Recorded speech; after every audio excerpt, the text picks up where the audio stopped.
İyi günler arkadaşlar. Kanalımıza hoş geldiniz. Bugün yine sizler için yepyeni videolarla karşınızdayım. İki başarılı oyuncularımız Elçin Sangu ve Barış Ardus'tan güzel paylaşımlarını sizler için hazırladık.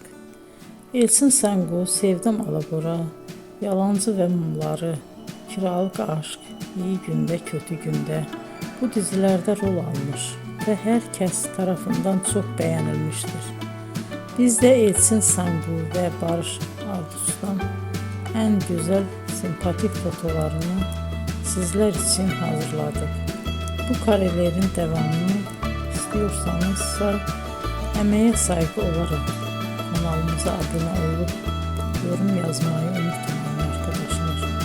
Teşekkür ederim.